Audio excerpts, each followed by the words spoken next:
A few days ago, I tackled my top 10 list of my most anticipated movies of the fall and holiday season for 2018. If you'd like to check that one out, hit the link in the top right corner or click through the hyperlink at the end of the video. So with that out of the way, it's time to turn my attention to all of those movies I'm not looking forward to seeing this fall and holiday season. Here it is. My top 10 list of my least anticipated movies for the remainder of 2018 in order of least anticipated to most least anticipated.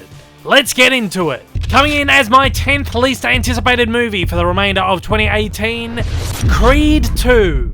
Okay, before you turn this video off, just hear me out. Just because I've put this here doesn't mean that I think this is going to be a bad movie or I think I won't like it, because I do in fact think that this is probably going to be a really great movie and I think I will definitely like it. Fact is, I still haven't seen the first Creed yet. Sure, it would be easy enough for me to just go back and watch it, but the other fact is, I still haven't watched Rocky Balboa yet. At that, I haven't even watched the first 5 Rocky movies for at least 15 years, and if I'm going to make the effort to watch Balboa, Creed, and Creed 2, I may as well make the effort to watch all of them all over again, and who has the time for that right now? So look, I'm just going to be leaving my anticipation for this one at an incredible low, just so I don't get too excited over something that I realistically won't be watching for quite a while.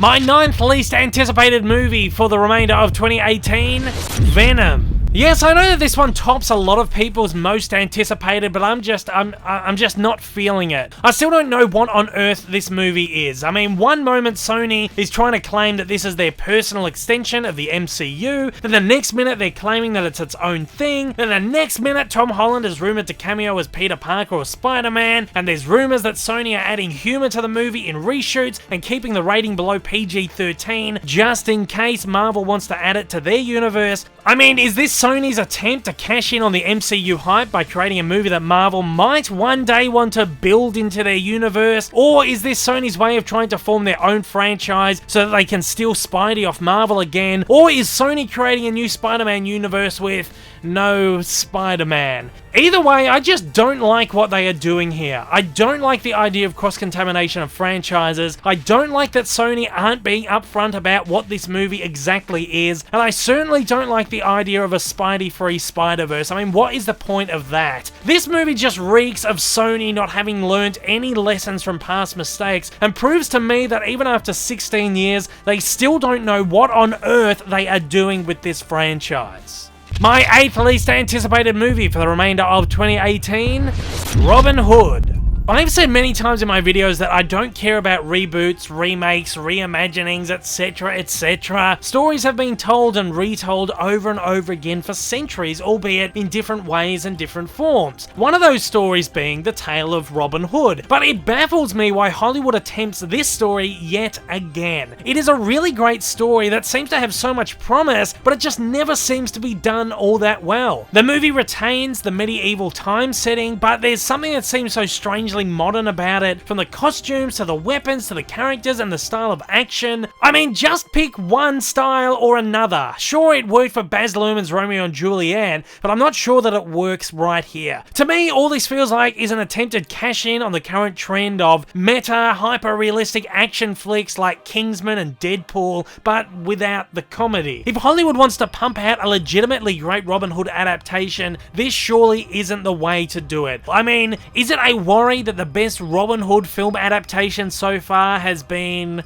this? We're men in tights. Tights. My 7th least anticipated movie for the remainder of 2018, Girl in the Spider's Web. So this is another one that I just don't see the point of. Look, I've never read the books, I've never watched the Swedish films, but I quite enjoyed David Fincher's English language version of the story and had been eagerly anticipating the sequel, which somehow fell into production hell soon after the release of the first. This time round, there is a completely new cast and completely new creatives on board for one reason or another, and it isn't even an adaptation of the second novel, Girl Who Played With Fire, as it was originally meant to be, but an adaptation of the 4th novel in the series, which wasn't even written by Stieg Larsson, the author of the original trilogy. This movie just seems like an incredibly poor substitute for what we should have got, and in its effort just feels like a knockoff of the first one. Are Sony just doing this because they'll lose the license if they don't? and hope one day they can go back and make the other 2 books into movies, this is clearly the born legacy of the Girl franchise and continues to prove that Sony have absolutely no idea what on earth they are doing when it comes to dealing with franchises.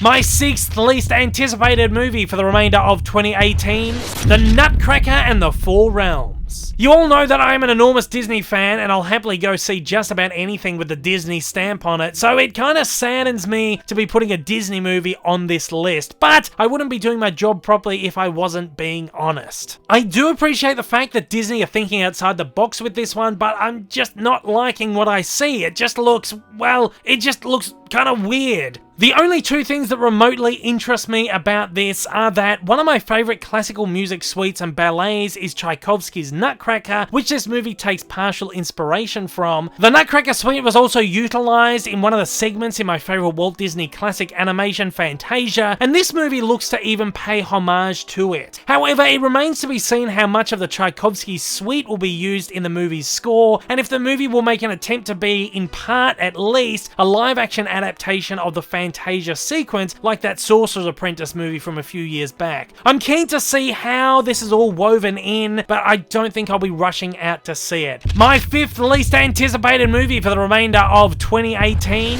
Aquaman. I've been fairly vocal in the past about my dislike of the DCEU and what Warner Brothers are currently doing with these DC properties, but I have felt like after the last couple of movies, they could be on the right path. I really enjoyed Wonder Woman, and I actually thought Justice League was pretty good despite a few flaws. My least favourite thing about that movie, however, was Aquaman. Not only is Jason Momoa's portrayal of this character incredibly annoying, used as a vehicle for some of the movie's most cringy and forced humour, but this is also just a character that has never appealed to me ever. In fact, I don't even like Marvel's sea inhabiting equivalent Namor. So naturally, this is just a movie that has absolutely zero appeal to me across the board, and watching the trailer just makes me want to see it even less. Not only does this movie look bad to me, it just looks stupid. The plot seems like nothing but a bad Black Panther knockoff, even though I'm sure it's probably not. The battle scenes look like generic, overblown, soulless DC action, and all of these sea creatures, they just make me think of the awful characters from 2011's Green Lantern. I don't know, man, I'm just not vibing this thing. Not my cup of seawater. My 4th least anticipated movie for the remainder of 2018, Serenity. Oh, sorry, let's try that again. Serenity. That's better. This mystery thriller starring 2 great Academy Award winners, Matthew McConaughey and Anne Hathaway, sounded so great when I first heard about it. But after watching the trailer, I'm left feeling completely and utterly confused. Other than the movie seeming to be about some cranky guy who lives on a beach who's visited by some crazy lady who attempts to derail his life, I actually have no idea what this movie is about, and I can't for the life of me decipher what is going on in the trailer. Maybe that is a good thing? I mean, a trailer that doesn't spoil a movie for once is actually kind of great, but I at least want to know what I'm going into the cinema to see. If a good trailer is a good indication of what to expect from a movie, I kind of get the feeling that this one is going to leave me scared, confused, and completely bored. With a prime spot on the awards season release schedule, this one just completely stinks of nothing more than Oscar bait.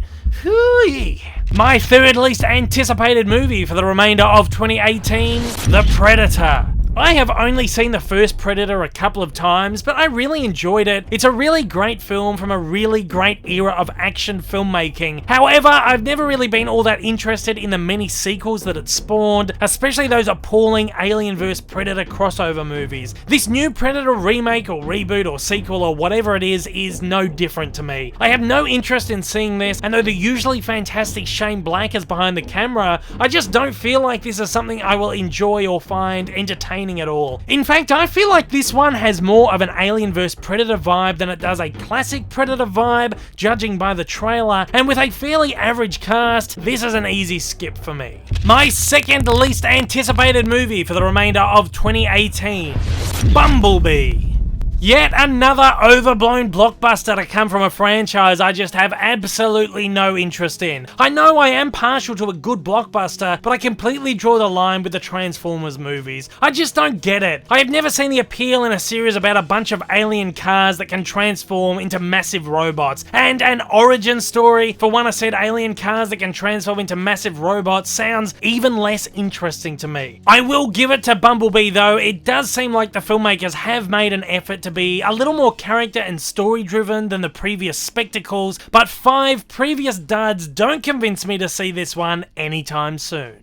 And coming in as my least anticipated movie for the remainder of 2018, Goosebumps 2 Haunted Halloween. As a 90s kid, I loved the little bite-sized novels by R.L. Stine and the TV series, even though it did scare me a little bit. And I went into the first movie ready for a whole bundle of nostalgia with added Jack Black goodness. What I got was one of the worst movies I think I have ever seen. The movie was obviously marginally successful and I guess kids probably loved it, so I guess sequel it is. In all fairness, Jack Black wasn't too bad in the first movie, neither was Dylan Minnette, but in the style of traditional average kid movie sequels, the 2 best parts of the first movie are nowhere to be seen in this one at all. With a cast containing no one of note other than Ken Jeong and one of the kids from It, and a premise that looks like an even lazier rehash of the first movie, I am completely baffled how this is one of the major theatrical family films of the fall season and not just a straight to DVD release. In fact, I'm even more baffled how this is even a thing at all.